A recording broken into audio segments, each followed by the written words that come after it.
s'il avait toujours été là, comme s'il allait toujours rester comme ça. Bleu le matin, éclatant à midi, orange, rose, presque violet. Au coucher de soleil, on s'habitue. Et on s'habitue tellement qu'on finit par croire que c'est la norme. Qu'une planète, forcément, ça a un ciel bleu. Que le jour, ça ressemble à ça. Eh bien non. À l'échelle de l'univers, le ciel bleu n'a rien d'évident. Il est même plutôt rare. Alors oui, aujourd'hui, on parle d'exoplanètes et de mondes à explorer. Et on s'attarde sur la couleur du ciel. Mais en réalité, tout commence ici.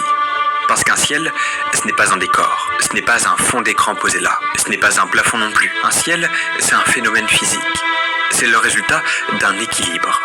Un équilibre entre la lumière d'une étoile et la matière d'une planète, ou plutôt de son atmosphère. Et cet équilibre dépend de beaucoup plus de paramètres qu'on ne l'imagine. La lumière émise par l'étoile, sa température, sa couleur, la distance entre la planète et cette étoile, la composition chimique de l'atmosphère, sa pression, la taille des molécules, la présence de poussière ou non, la rotation de la planète, la présence d'océans, la topographie et même l'activité volcanique. Et oui, cette longue liste joue un rôle fondamental.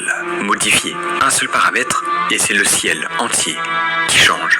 Enlevons l'atmosphère, plus d'air, plus de gaz. Qu'est-ce qu'il reste ? Eh bien un ciel noir. Et ce, même en plein jour. C'est exactement ce qu'on observe sur la Lune. Quand le soleil éclaire la surface lunaire, le sol est éblouissant. Mais au-dessus, c'est le noir absolu. Les étoiles sont visibles. Pas de bleu, pas de dégradé, pas de crépuscule. Pourquoi ? Eh bien parce que le bleu n'est pas la couleur de l'espace. Le bleu, c'est la couleur de la lumière en train de se disperser dans l'air. Sur Terre, l'atmosphère est composée majoritairement d'azote et d'oxygène. Ces molécules sont très petites. Et les petites molécules ont une propriété particulière. Elles diffusent davantage les courtes longueurs d'onde de la lumière. Mais alors, qu'est-ce que ça signifie concrètement ? Eh bien en fait, la lumière blanche du soleil contient toutes les couleurs.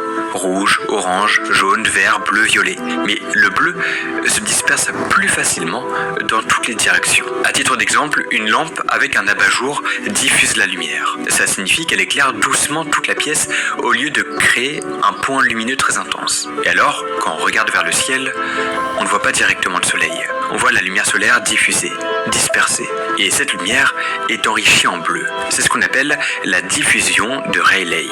Ce n'est pas une poésie du ciel, c'est une équation. Et déjà à partir de là, on comprend que le ciel bleu n'est pas une propriété universelle. C'est une conséquence très spécifique d'une atmosphère particulière éclairée par une étoile particulière. Alors oui, c'est vrai que ça peut paraître banal, mais imaginez maintenant que l'étoile soit différente. Tenez, on va prendre par exemple une naine rouge. Les naines rouges sont plus froides que le soleil. Elles émettent davantage de lumière dans le rouge et l'infrarouge, moins dans le bleu. Donc, et si une planète possède une atmosphère semblable à la nôtre, mais orbite autour d'une naine rouge, la lumière est déjà bien plus rougeâtre au départ. Et le ciel ne pourra pas être bleu de la même manière. Il pourrait être plus cuivré, plus orangé, plus sombre. Bah oui, la couleur du jour dépend d'abord de l'ampoule. Et ça, on a tendance à souvent l'oublier. On pense que le ciel appartient à la planète. En réalité, il appartient autant à l'étoile. Mais c'est pas tout. Parce que la composition de l'atmosphère change aussi la donne. Sur Terre, l'air est relativement transparente. Elle contient peu de particules en suspension permanente. Alors imaginez une atmosphère très dense, chargée en aérosol, en poussière, en gouttelettes. Dans ce cas précis, ce n'est plus la diffusion de Rayleigh qui domine, mais un autre mécanisme, la diffusion de Mie. La lumière ne se disperse plus sélectivement en bleu. Elle se diffuse de manière plus uniforme. Le ciel peut devenir blanc, voire laiteux. C'est ce qu'on observe parfois lors de fortes pollutions ou dans des atmosphères brumeuses. Et maintenant, imaginez un monde où ce phénomène est permanent. Un monde où le ciel n'est qu'une tache floue, derrière une brume épaisse. Le ciel n'y serait jamais bleu. Il serait diffus, saturé, peut-être jaune, peut-être gris. Alors oui, le ciel n'est pas une évidence, c'est une signature chimique. Mais il y a encore autre chose, la pression. Plus l'atmosphère est dense, et plus la lumière interagit longtemps avec la matière. Logique. Sur une planète avec une atmosphère 10 fois plus épaisse que la nôtre, le ciel serait probablement plus lumineux, plus diffus. A l'inverse, si l'atmosphère est très fine, les interactions sont rares. Peu de diffusion, peu de dispersion, le noir de l'espace domine. C'est ce qu'on observe sur Mars. Son atmosphère est environ 100 fois moins dense que la nôtre. Elle est composée majoritairement de dioxyde de carbone et contient beaucoup de poussière fine. Résultat, le ciel martien est souvent rosé, parfois ocre. Mais surtout, il est beaucoup plus sombre qu'un ciel terrestre. Et au coucher du soleil, un phénomène étonnant apparaît. Le centre du soleil devient bleu. Parce que les particules fines diffusent davantage le rouge vers l'extérieur, laissant un halo bleuté au centre. Et c'est fou parce que même dans un ciel mince, la chimie et la taille des particules sculptent la lumière. En fait, le ciel est une radiographie. Il révèle la masse atmosphérique, la chimie, la densité, toute la dynamique.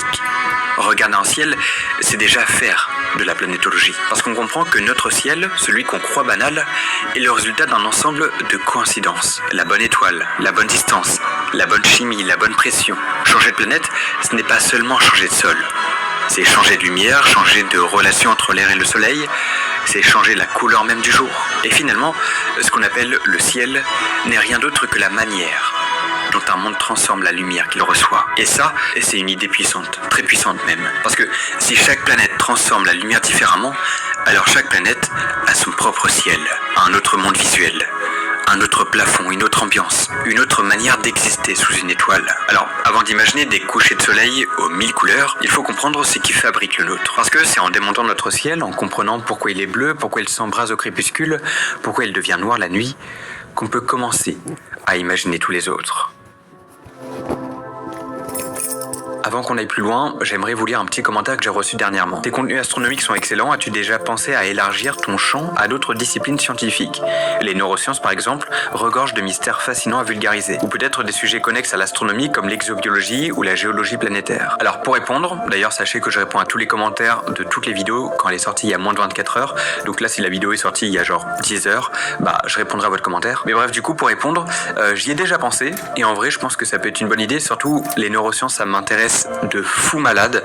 Je me dis qu'il y a peut-être des liens à faire, je sais pas, bref.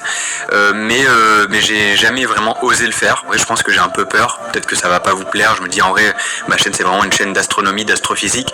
Donc si je commence à changer sur certaines vidéos, peut-être que vous allez pas trop aimer, je sais pas en vrai. Dites-moi en vrai, j'ai un peu envie d'avoir votre avis, si ça peut vous intéresser ou pas. Et au-delà de ça, si vous avez des sujets que vous souhaiteriez voir sur la chaîne, qui vous intriguent, que vous aimeriez que j'approfondisse, bref, dites-moi ça en commentaire et je verrai si je peux les faire dans les semaines à venir. Et s'il y en a qui sont vraiment intéressés par l'astronomie, sachez que j'ai sorti une application d'astronomie qui s'appelle Sirius dernièrement. Elle est super cool, ça vous permet d'apprendre plein de choses, de suivre toutes les actualités, d'être alerté dès qu'il y a des événements célestes dans le ciel, style des étoiles filantes ou des comètes ou des aurores boréales, bref. L'application s'appelle Sirius et vous pouvez la télécharger avec le lien en description. En tout cas, j'espère que cette vidéo va vous plaire. Sur ce, je vous embête pas plus et on est parti.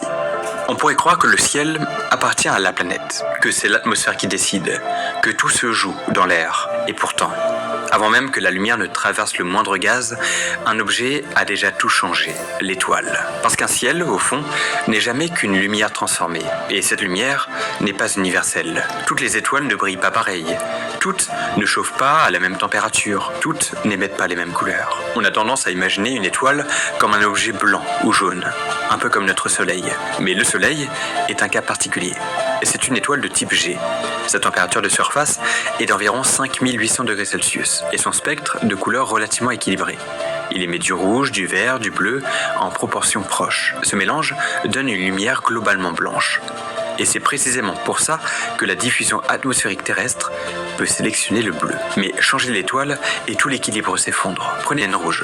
Ce sont les étoiles les plus nombreuses dans la galaxie. Elles sont plus petites, plus froides, et elles ont une température de surface parfois d'environ 3000 degrés, parfois moins. À ces températures, le pic d'émission se déplace vers les grandes longueurs d'onde. Plus de rouge, plus d'infrarouge et moins de bleu. Alors oui, l'atmosphère d'une planète autour d'une naine rouge peut diffuser la lumière.